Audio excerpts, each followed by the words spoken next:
예, 오늘은 우리 은혜 방편 우리 9번째 시간인데요. 우리 세례에 대해서 함께 배우면 좋겠습니다. 우리 세례는 우리 그리스도께서 우리 제정하신 그 세례인데요. 세례에 대한 이렇게 여러 가지 생각들이 있는 것 같습니다. 간혹 이제 교회 처음 나오신 분들이 교회를 출석은 하는데 가능하면 세례를 미루는 경향이 있습니다. 제가 다음에 받을게요. 다음에 받을게요. 그래서 이제 왜 이렇게 세례를 이제 미루냐고 이렇게 물어보면 대답이 이렇죠. 코 깨일까봐. 세례 받고 나면 내가 좋아하던 것, 내가 가고 싶은 것, 뭔가 못할 것 같아서 그게 부담스러워서 저는 세례는 가능하면 미루겠습니다. 근데 세례를 이렇게 미루는 그런 경향이 이런 생각 때문에 이렇게 왔거든요. 로마에서 이제 기독교를 이제 국교로 공인했던 황제가 있죠. 콘스탄티누스 이제 황제가 그가 이제 개종한 이후에 세례를 받아야 되는데 언제 받은지 아십니까? 죽기 전에 받았습니다. 왜 그런지 아십니까? 왜냐하면 세례 받고 나서 죄를 지으면 그 죄를 용서받지 못할 것 같아서. 그래서 콘스탄티누스는 이렇게 대제는 죽기 전에 세례를 받고 죽었다고 합니다. 그래서 뭔가 우리 기독교인들 가운데 예수 믿고 난 이후에 지은 죄에 대해서 굉장히 죄책감에 빠지고 용서 못 받을 것 같아. 이런 생각을 가진 분들이 의외로 있다는 것입니다. 과연 그럴까요? 그래서 이제 세례를 미루는 걸까요? 저는 세례는 이렇게 표현하고 싶습니다. 결혼에 비유하면 동거냐, 결혼식을 하고 이렇게 가정을 이루어내느냐, 그 차이입니다. 많은 비용을 들여서 결혼식을 꼭 해야 됩니까? 많은 사람들 앞에서 꼭 해야 되는 걸까요? 돈이 엄청 들잖아요. 그래서 그게 부담스러워 요즘 젊은이들이 결혼을 못하거나 미루는 그런 경향이 있지 않습니까? 결혼하게 되면 저분은 이렇게 두 사람은 부부다. 공인이 되는 거죠. 그래서 서로 모든 걸 조심하고 책임도 지고요. 또 세례를 결혼을 말이죠. 어디서 하는가 그것도 이제 나중에 또 차이가 있습니다. 어쨌든 이 세례 문제에 대해서 여러 가지 많은 이런 일화들이 있는데요. 먼저 우리 69페이지 세례는 누가 만든 건가요? 교회에서 만든 건가요? 그리스도께서 제정하신 성례입니다. 저는 이제 중고등학교 때 비교적 학생들이 많은데 이렇게 교회를 다녔는데요. 학생이 회장을 하려 그러면 뭘 받아야 됩니까? 세례를 받아야 됩니다. 그래서 학생 회장되는 코스가 세례를 받아야 되니까 그래서 반드시 세례를 받아야 된다. 그런 기억이 납니다. 세례는 그리스도께서 이제 제정하신 건데요. 예수님께서 이제 공생의 사역을 마치시고요. 이제 승천하시면서 위대한 그런 지상 명령을 이렇게 내리셨죠. 그게 바로 마태복음 28장 19절 말씀, 그죠? 내가 하늘과 땅에 모든 권세를 가졌으니 너희는 가서 모든 족속으로 제자를 삼아라. 그리고 세례를 주라고 말씀하셨죠. 그래서 예수님의 명령에 따라서 그 이후에 교회는 세례를 계속해서 침례하게 된 것이죠. 그냥 뭐 사람들이 만든 어떤 그런 것이 아니고 반드시 이제 이렇게 예수님께서 말씀하시기 때문에 세례는 받아야 되는 것이죠. 자, 오순절 이렇게 성령의 충만한 은혜를 받았을 때 그들이 예수님을 십자가에 못 받고 회개를 합니다. 그것도 모르고 못 받았다고. 그래서 우리는 어찌할꼬. 그럴 때 베드로가 이런 설교를 하죠. 너희가 회개하여 각각 예수 그리스도 이름으로 뭘 받고요? 세례를 받고 죄사함을 받아라. 그죠? 세례라고 하는 것은 죄를 씻는, 그죠? 그런 뜻이죠. 물로 세례를 우리가 이렇게 집례 받게 되는데 죄를 씻는. 그래서 세례 받고 죄사함 받으라.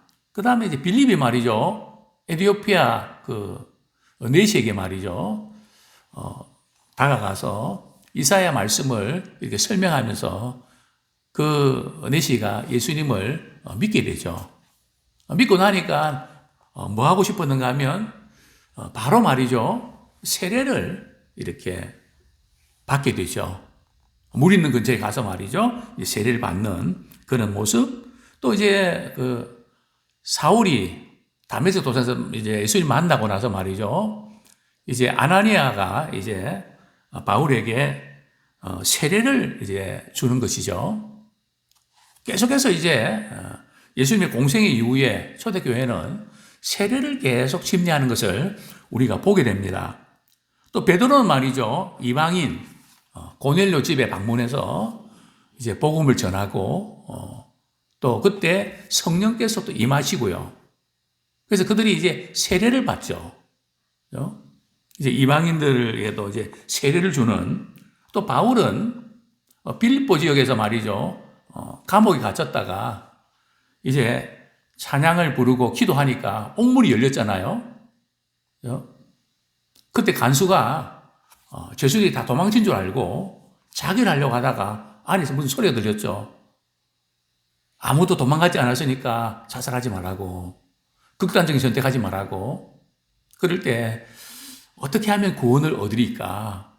주 예수를 믿어라. 그리하면 너와 내 집이 구원을 받으리라. 그러면 집에 가서 복음 전하고 또 그 가족들도 세례받는 것을 보게 되죠. 뿐만 아니라 에베소 교회의 성도들도 제자들도 말이죠. 성령이 또 임하시고 그들이 또 세례를 받는 그런 것들을, 그런 모습들을 보게 되고요. 그래서 예수 그리스도의 명령을 따라서 초대교회와 또 기독교 사이에 보면 그 이후에 모든 교회에서 세례를 침례를 하게 되죠. 그래서 저 이제 목회하면서 늘 이제 그 마음이 세례 받는 교인들이 매해 꼭 이렇게 생겨나면 좋겠다. 거듭나고 또 구원받는 우리 성도들, 그런 한국 교회가 이제 세례 받는 그런 기회들이 점점 줄어드는 같은 그런 안타까움을 우리가 발견하게 되는데요.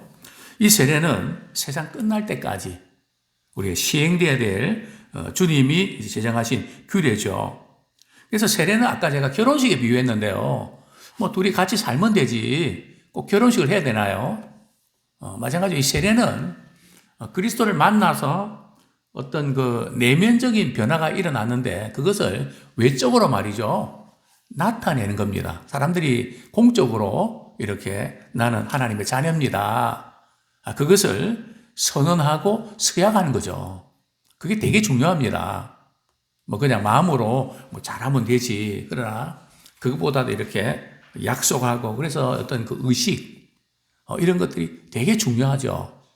우리가 뭐 임직식 같은 경우도 우리 결단하는 것이 중요한 것처럼 바로 세례도 바로 이런 외적인 증언이라고 볼 수 있죠. 자, 두 번째, 세례는 침례할 때 누구의 이름을 합니까? 성부와 성자와 성령의 이름으로 세례를 주노라. 그죠?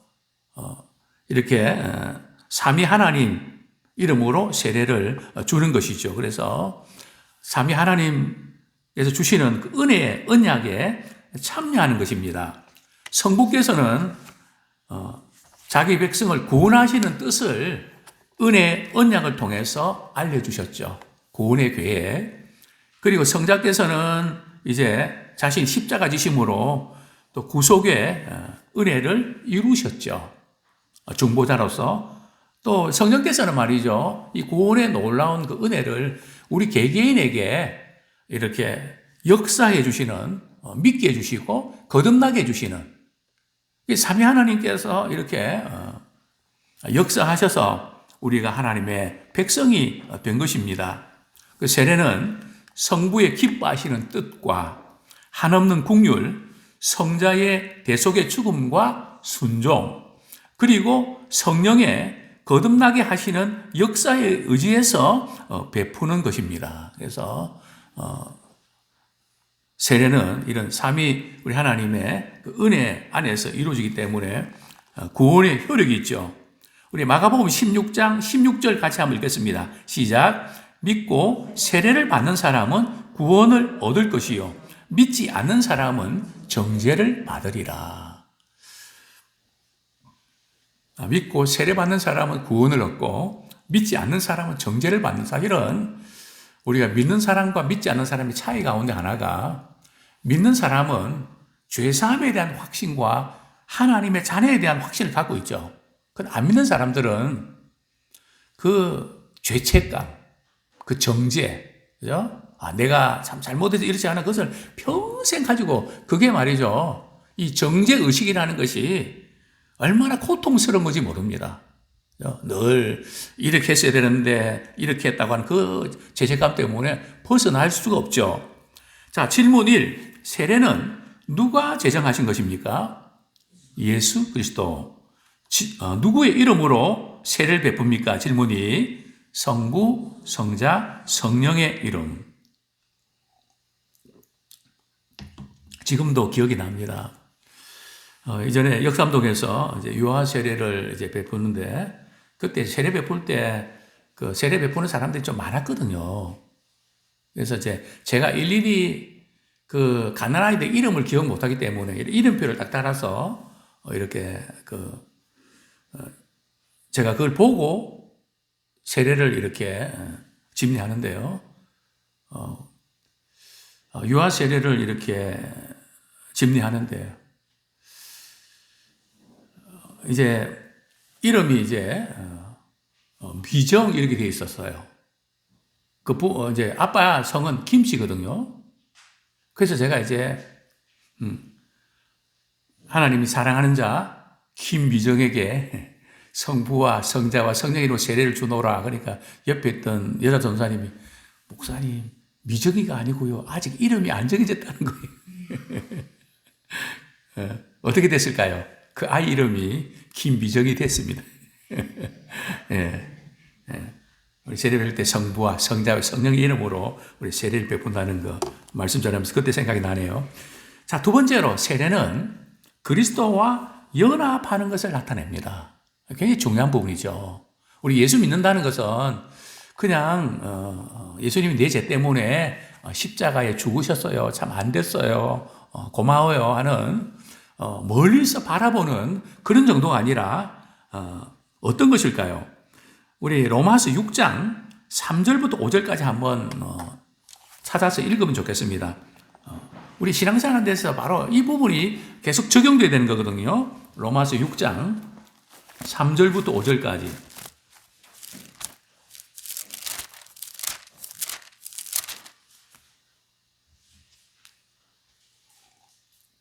같이 읽겠습니다. 시작. 무릇 그리스도 예수와 합하여 세례를 받은 우리는 그의 죽으심과 합하여 세례를 받은 줄을 알지 못하느냐? 그러므로 우리가 그의 죽으심과 합하여 세례를 받음으로 그와 함께 장사되었나니 이는 아버지의 영광으로 말미암아 그리스도를 죽은 자 가운데서 살리심과 같이 우리도 또한 새 생명 가운데서 행하게 하려 함이라. 5절. 만일 우리가 그의 죽으심과 같은 모양으로 연합한 자가 되었으면 또한 그의 부활과 같은 모양으로 연합한 자도 되리라. 세례가 무슨 의미인가 하면 이제 그리스도와 연합됐다는 거죠. 즉 예수님을 믿는다는 것은 뭔가 말이죠. 예수님과 함께 내가 십자가에 못 박혀 죽었다는 겁니다. 그죠? 왜냐하면 연합됐다는 것은 같이 연결되어 있다는 거거든요. 그래서 우리 예수 믿는다는 것은 예수님이 십자가에 못 박혀 죽으신 것처럼 나도 그리스도와 함께 죽었고, 또 뿐만 아니라 예수님이 십자가에 죽으시고 장사 지낸 바 되셨죠. 뿐만 아니라 우리도 그리스도와 함께 죽고 뭐 됐다고요? 장사 지낸 바 됐다는 거죠. 그래서 우리가 과거에 혈기도 부리고 뭐 그냥 성격도 나쁘고 이랬는데 그런 것들이 예수 믿고 난 후에도 이제 뿌리는 살아있죠. 불쑥불쑥 올라오지만 우리에게 계신 성령께서 그것을 다시 힘을 주시죠. 그래서 이런 말 하죠. 내가 옛날에 성질 같으면 너 죽었어. 내가 지금 예수 믿고 많이 죽어서 그렇지. 내가 옛날 같으면 너 말이지 죽었어. 그건 장사 지냈다는 거죠. 그죠? 그리고 예수님이 부활하신 것처럼 우리도 새 생명 가운데 살아났다는 거죠. 그래서 항상 우리는 이 부분, 예수 그리스도와 함께 죽었고 장사 지낸 바 되고 새 생명 가운데서 다시 살아났다. 이것을 경험한 사람이 신자라는 거죠. 그래서 세례는 뭘 의미한다고요? 그리스도와 연합한 것을 나타낸다. 예, 저절로 다시 들어가겠습니다. 예, 맨 밑에 줄.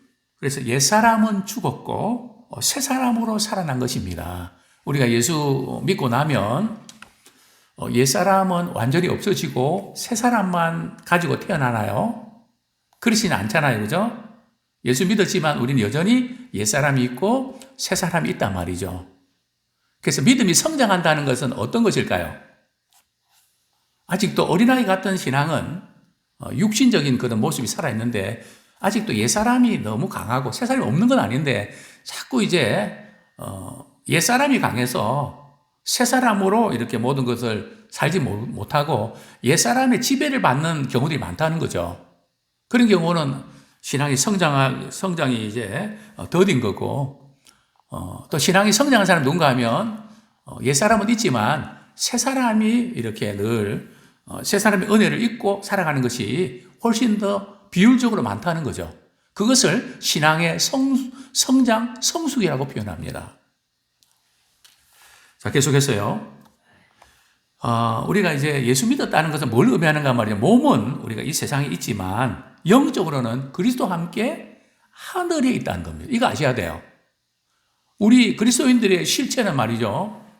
몸은 이 세상에 있지만 우리의 영은 믿는 순간에 영생을 얻었기 때문에 그리스도와 함께 있다는 거죠. 우리는 그런 신분입니다.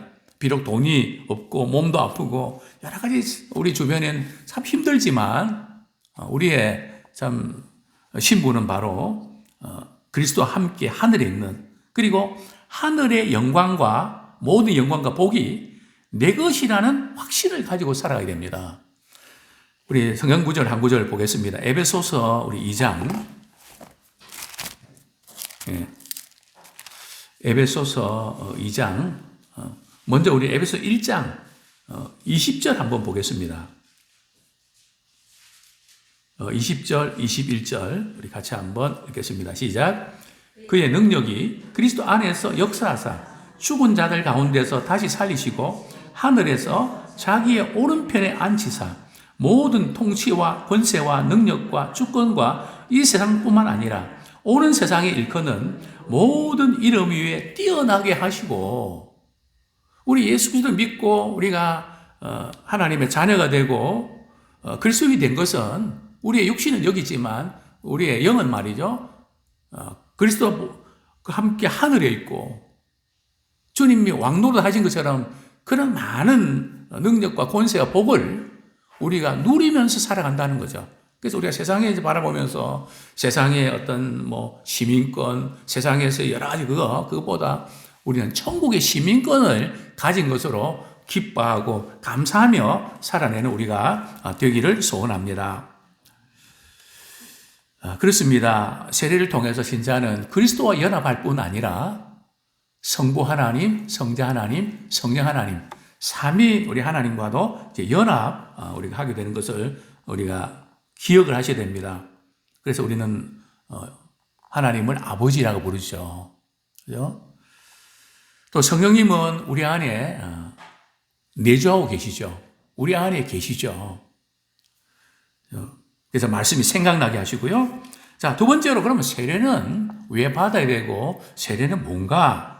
자, 세례는 뭐라고요? 더러운 죄를 씻음 받는 예식이다. 예수 그리스도를 믿고 이제 구원받은 표시로 죄사함 받은 표시로 우리가 세례를 이렇게 받게 되죠. 그래서 세례는 누가 받나요? 세례 받는 자격과 조건이 있죠. 예수님을 구주로 고백하고 주님을 위해서 살아가는 그런 사람, 그런 것이 이제 전제가 되어야 되는 것이죠. 무엇보다 우리가 주님 앞에서 내가 죄인인 것을 고백하고 또 주님을 나의 구주로 영접하고 그래서 죄를 씻고 새롭게 되는, 그래서 세례 받는 거죠. 디도서 3장 5절 중생의 씻음과 성령의 새롭게 하심. 우리가 십자가의 그 사랑 기억하면서 내가 도대체 뭔데 주님은 날 위해서 이렇게 십자가 지셨나. 그 사랑에 감격해서 우리의 죄를 고백하고 또 성령께서 우리를 새 마음을 주시죠. 그러므로 세례받은 신자는 예수의 피로 죄 사함 받고요. 그리고 성령님의 역사로 거듭난 거듭난 것입니다. 그래서 우리가 어떤 죄를 지었든지, 그죠? 우리가 예수님을 믿음으로 우리 원죄가 사함받고 우리 자범죄는 늘 주님 앞에서 우리의 잘못을 회개할 때에 우리의 죄를 고백할 때에 모든 불의에서 깨끗하게 해주시죠. 그죠? 그래서 예수 믿고 난 이후에 세례받고 난 이후에 죄를 지었다고 해서 그 죄는 용서받지 못하는 거 아닙니다. 어떤 분들은 또 그런 이야기 하더라고요. 예수님이 나에게 이렇게 많은 은혜와 사랑을 베풀어 주시고 이렇게 복을 주셨는데 그런데도 불구하고 내가 죄를 지어서 내 죄는 용서함 받지 못할 거야. 그렇지 않습니다. 제가 이전에도 여러 번 말씀드렸습니다. 문선명 씨가 이런 교리를 들고 나왔죠. 예수님을 믿는 순간에 예수 믿기 이전의 모든 죄는 예수를 믿음으로 다 사함을 받는다. 그러나 예수를 믿고 난 이후의 죄는 누가 사해 주는가? 문선명 자신이 말이죠. 죄를 사해 준다는 거죠. 관계를 맺으면 그 피가름의 교리가 그거 아닙니까? 아주 기가 막히게 그 부분들을 타고 들어오는데요. 그렇지 않죠. 우리 예수 믿고 난 이후에도 우리 죄를 주님 앞에 자백하고 또 회개하고 돌이키면 우리 죄를 사함 받을 수 있죠. 그래서 우리는 세례는 새로운 생명이, 영적 생명이 태어났다는 출생의 표시죠. 그리고 이제는 죄사함 받았기 때문에 하나님의 자녀로서 천국 시민으로서 이제 하나님의 자녀답게 우리가 살아가는 결단을 가져야 되죠. 그리고 이제 세례는 교회 공동체, 그죠? 일원이 되는 또 예식입니다. 그래서 입교인, 그죠? 교회에 이제 이렇게 정식 회원이 되는 데 있어서 세례받는 그런 의식이 또 필수죠. 자, 우리 질문 3. 세례의 본질은 무엇입니까? 그리스도와 연합되는 것. 자, 질문 4. 세례는 무엇을 씻는 예식입니까? 더러운 죄를 씻는 예식. 그죠? 자, 이제 마지막으로 세례를 받은 사람은 어떻게 산다고요? 하나님의 백성답게 삽니다. 그래서 옛사람은 죽었고 새 사람으로 우리가 살아났기 때문에 옛사람과 그 정욕을 벗어버려야 됩니다. 그죠? 죄의 유혹이 늘 끊임없이 우리를 흔들어 놓지만 우리는 죄의 유혹을 거절하고 늘 새 사람으로, 그죠? 육신의 소욕을 따르지 않고 성령의 소욕을 따라서, 성령의 소욕을 따르는 삶은 늘 말씀을 가까이 하고 또 기도하고 또 주님이 기뻐하신 뜻대로 우리가 살아가면 말이죠. 육체에 속한 것들은 점점 재미가 없어지고 거리가 멀어집니다. 그러나 육신의 소욕을 따라 이렇게 사는 사람들은 말씀 읽고 기도하고 또 이렇게 하나님 기뻐하신 그 하는 게 싫어지는 겁니다. 서로 이렇게 지금 반대거든요. 그래서 우리가 이제 어떤 육신의 소욕을 끊어야 되는데, 이런 죄를 끊어야 되는데 참 안 끊긴다고 고심하는 분들이 계신데요. 물론 쉽지 않습니다. 끊으려고 하기보다는 새 사람이 입은 자녀로서 성령의 소욕을 쫓아서 하나님 가까이 하면 그 육신의 소욕은 말이죠, 그냥 점점 떨어져 갑니다. 재미가 없다 말이죠. 그런 거 다 느끼셨죠? 우리 예수 믿고 난 이후에 말이죠, 이전에 그렇게 좋아했던 것들이 아직도 좋아지는 것도 있지만 영 재미도 없고 하기 싫은 거 있죠. 분명히 그렇습니다. 이전에 좋던 것 이제는 값없다.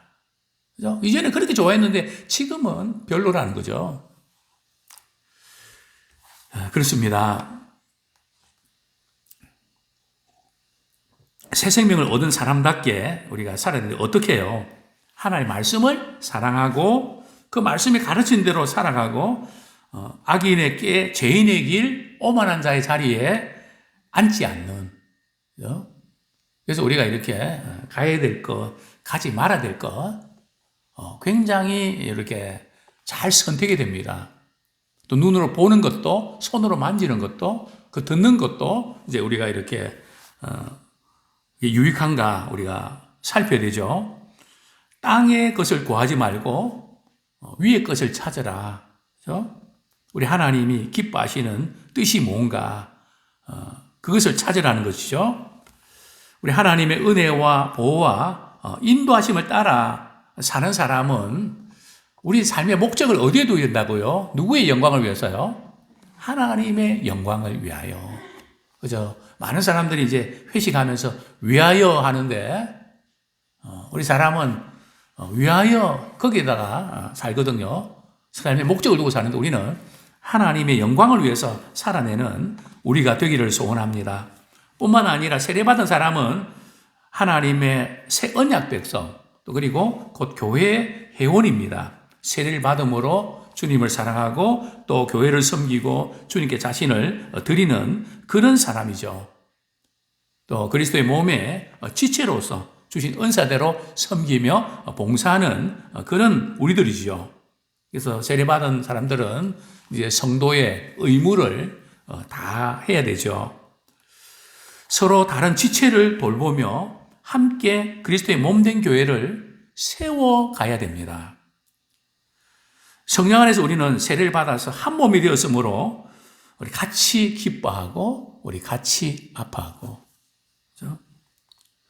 이런 섬김에 우리가 되기를 소원합니다. 그래서 무엇보다도 우리는 서로 이렇게 다르고 부족하고 또 마음에 안 들고 이런 부분은 사람이기 때문에 그게 이렇게 마련이거든요. 그러나 우리는 그것보다 성령 안에서 이미 하나 된 것을 가지고 부족한 것은 그래서 내가 있는 것이지 채워주고 또 섬겨주고 또 존귀하게 여겨주는 아름다운 우리 믿음의 공동체가 되기 원합니다. 무엇보다도 우리가 주의 말씀을 잘 전하고 또 믿지 않는 그 영혼들을 또 주님께 인도하는 또 그 일에 또한 힘쓰는 우리 모두가 되기를 소원합니다. 마지막으로 질문 5. 세례를 받은 우리는 무엇을 위해 살아야 합니까? 하나님의 영광을 위해서. 질문 6. 세례를 받아 교회의 일원이 된 우리는 그리스도의 몸된 교회를 세워가야 합니다. 그렇습니다.